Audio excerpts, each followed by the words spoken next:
So during your trip, okay, during your holiday or your backpacking trip, you will go through situations, experiences, positive ones, negative ones, any kind. But after that, you will not be the same person. Yes, you will change after solo backpacking.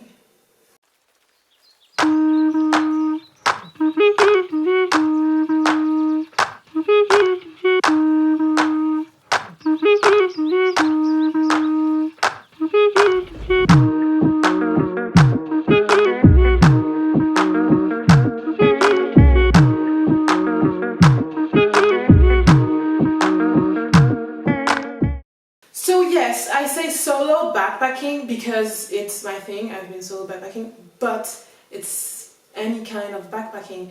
But okay, you already know if you have seen this video, but to me it's better to backpack alone than backpack with friends. I've been vacationing with friends, it was awesome, but it's not the same kind of trip, the same kind of travel, and you will learn more things,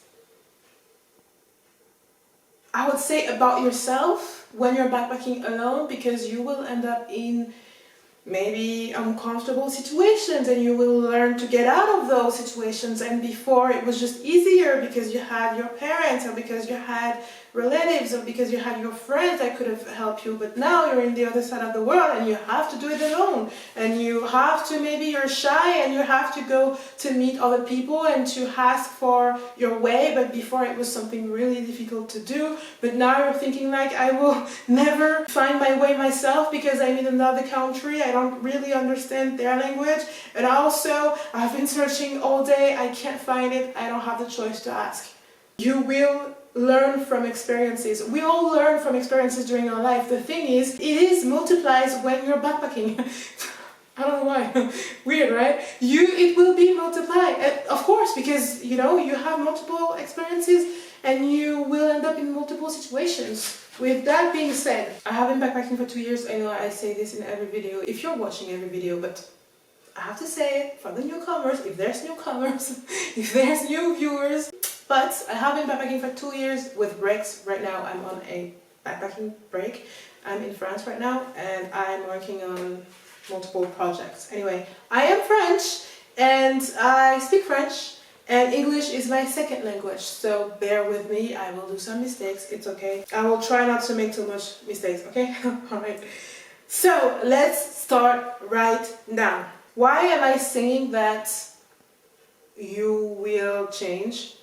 Because I don't think I really realized it myself that I changed. It's not something that you can really see, but it's like with time, so it's harder to realize, it's harder to see because it's not happening overnight. And also it's because there's certain things that you were doing that you're not doing anymore, certain situations that you will always end up in those situations, but no, not anymore, because you understood your process, and maybe you understood that it was unhealthy, or I don't know, I don't know, I'm just saying example. You know what I mean? So right now I will tell you what made me change, basically. What did I learn? And it was just my thing. I'm not saying that because those situations that I'm going to tell you made me realize things about myself and I've changed because of that. It doesn't mean that you will go through similar situations during your trip. It doesn't mean that you will have, you will change the same way, even if you're going through those situations. And I want to say it because I don't want people to think, because Lila said it, it's, no, it's just my way. Before I started backpacking, I have been diagnosed with spasmophilia crisis. That was a motherfucker. I also been diagnosed with generalized anxiety.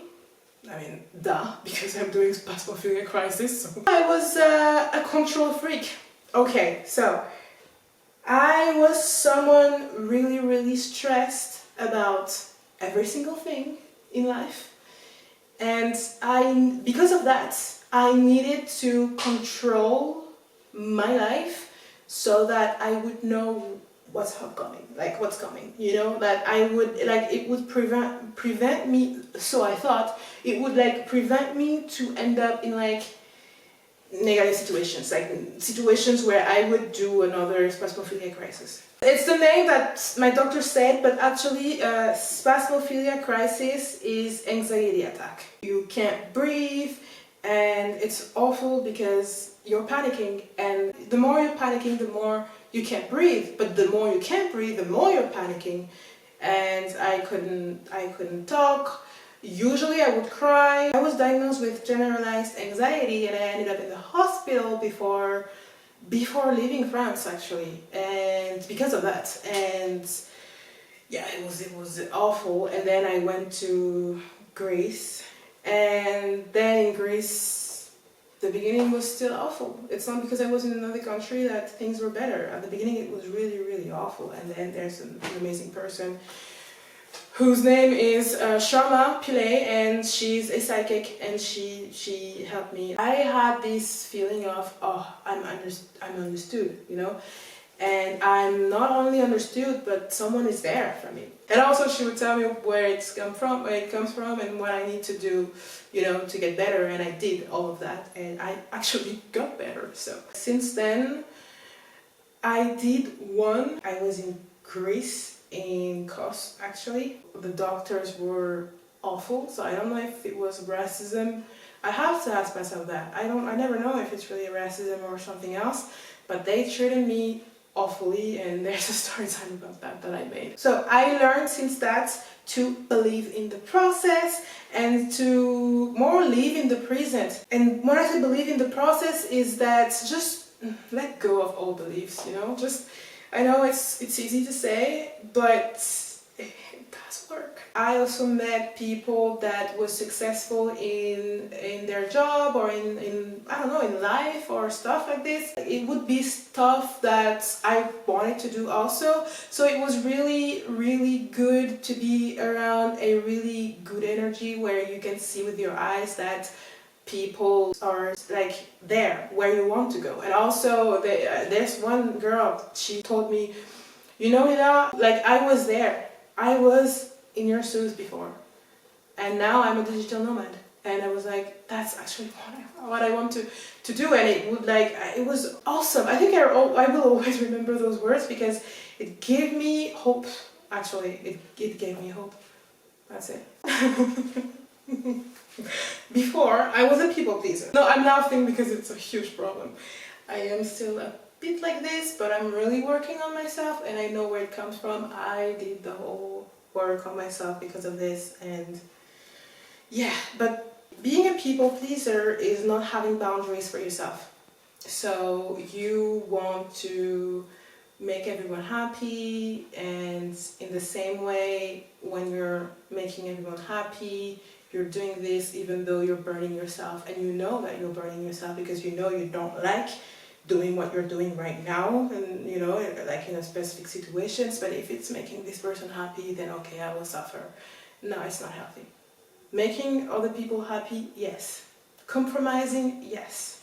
Making someone happy while killing yourself, like little by little, no.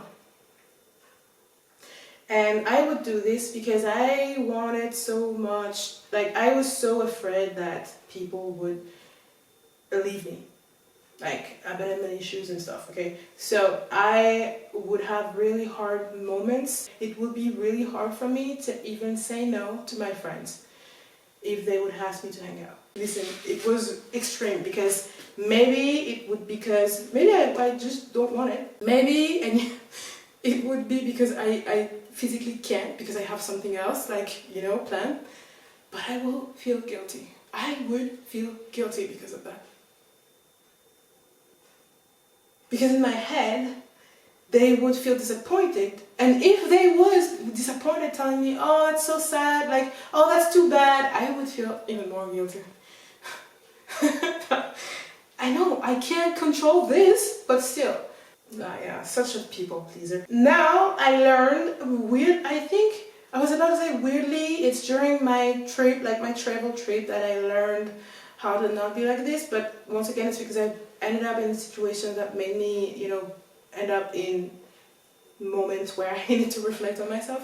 And yeah, now I'm more in tune with myself, and I'm trying not to feel like it's the end of the world if I just created boundaries, you know? And I'm trying to respect my own boundaries, because I can't ask someone to respect my boundaries if I don't.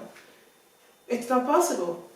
So it's ridiculous. And so at the beginning, you know, because before I didn't have boundaries. So at the beginning, and when I say beginning, it's like a few weeks, a few months, I would ask people to respect my boundaries, but they would not. But it's because I would not either, because then I would just let it go. Like, I would just let go of the things that I wanted them to respect, and I would be like, oh, okay, it's okay.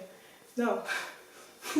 No, it's not okay. So now I'm trying to learn. I'm learning it. I'm like doing this. I'm being more in a way where I'm trying to be more respectful to myself, and if I feel like someone is not respecting me in a way, or just we have different definition of maybe being friends, or we have different definition of respect, you know, so it's fine. It's just I don't even want to feel angry about that, about other people not respecting it. It's fine. They have their own definition, and I have my own definitions, and I need to respect my definitions. So I don't want to be like before, begging for someone to understand my point of view. It's fine. You don't understand, you don't understand. It's fine. I don't want to run after people anymore. I don't want to run after them. I'm like this right now. My door is open.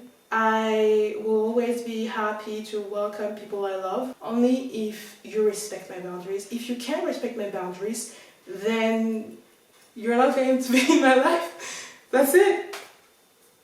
You know, it's just, and it's fine. I'm not forcing anybody to do this, and it's also mean that we have different definitions, and having different definitions of something is fine. Usually it's respect, but it's fine. I know that you have another definition, and it doesn't mean that you're doing this on purpose to hurt me or anything like this. That's why right now I'm like, I'm not even angry. Like, it's just welcoming life. I don't know how to say. 3 years ago, Lila was really down, really not believing in herself, really, was really down. Really down, really depressed. And right now it's like, I don't in the physical way am like thinking like my life changed from really 3 years ago, but my mental did, and to me that's all that matters, you know, because I know I will get there now. I believe it. I don't know how, but I believe it. The only difference is that 3 years ago I didn't think I would get there. I didn't believe it. So that's the difference. So that's it. I'm rambling now, so I will stop right there. Just tell me if maybe a trip changed you, if backpacking changed you, if maybe it's just meeting someone who changed you, because, you know, during my backpacking trip I met amazing people. And yeah, just tell me your story or someone else's story if you know someone that's been through something similar. And also, if you suffer from anxiety as well, if you have done a spasmophilia crisis. I remember back then I was saying I would never, like, I would not even hope that for my enemies. Like, it's awful. It's awful. It's awful. And I've been in situations where people didn't know what to do, and they would just look at me like that. Either that, or either ask me multiple questions like, what do I do? But I can't talk because I can't breathe. I can't breathe, and I'm panicking, and I'm feeling dizzy because my brain doesn't receive enough air. Like, it's awful. it's awful. So yeah, just wow, okay, just remembering it is so bad. Take care, okay? Take care, and take care of yourself, take care of other people, and just be kind to yourself and to other people, okay? And I talk to you soon with another video, of course, about backpacking. Bye.